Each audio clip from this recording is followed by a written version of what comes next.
Hello and welcome to the Princeton campus over here in New Jersey, where I'm going to try and take you on a whistle-stop tour of somewhere that looks largely like Hogwarts and find hidden meaning in the environment that's around us. Join me.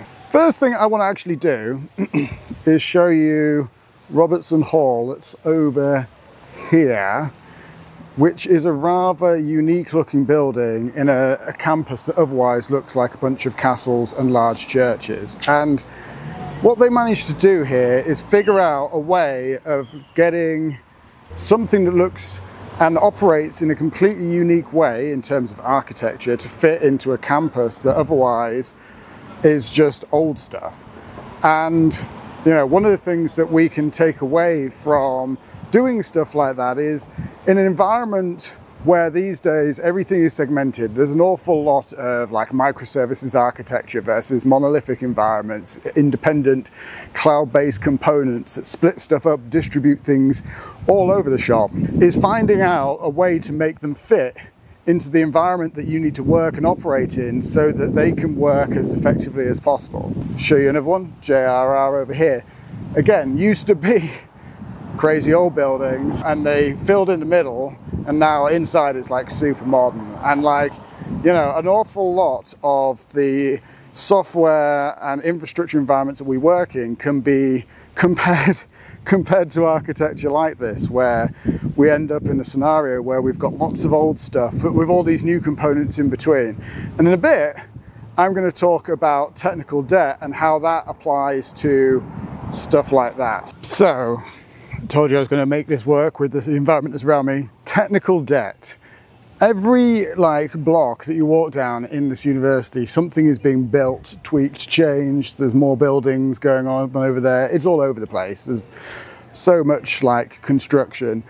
And part of that is like the technical debt. Like when you build stuff, it's not necessarily perfect. It doesn't necessarily fit the use case that's in like it's been designed for. And so you accept as a business and as an organization, you know, an element of debt when it comes to building stuff, because you can iterate over time, you can improve what you're trying to do. And so by building whilst accepting some level of technical debt, it completely, you know, you have to work that way. It's just like you cannot incur zero technical debt. But the key to that is trying to ascertain how much technical debt you're willing to accept on your project to ensure that you can continue moving forward whilst not torpedoing your project at the same time. So when you're building, when you're making decisions, make sure that you have conscious thought and discussions about the level of debt that you're willing to endure so that you can continue moving forward. But also, you know, when you're tweaking stuff, make sure that you go back after a period of time and correct that debt, because it will only continue to get bigger and bigger as your project continues to evolve. Okay, last stop, I promise. But to tie this all together, I'm stood outside Princeton's historic Firestone Library, but it was not the first library. That building over there used to be the library, and there was another building further over the way that also started with the library. And it grew and expanded, and this one is full up, and what you can't see is there's 3 levels of floors that go underneath and extend massively out the back. It is huge, full of documentation, full of manuscripts and useful stuff, knowledge that the authors wanted to pass on further down the road.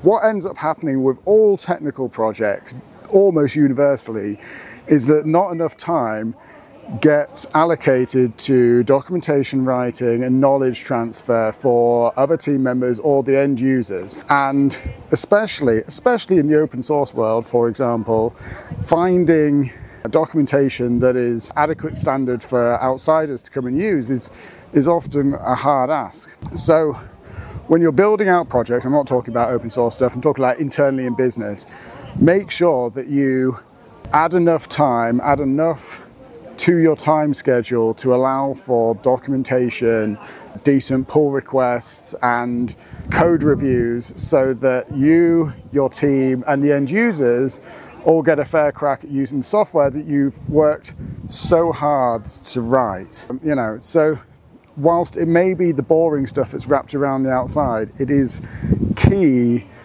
to an effective piece of software development. So make sure that you pass on all that stuff that's in your head so that other people can make use of the code and the product that you have written.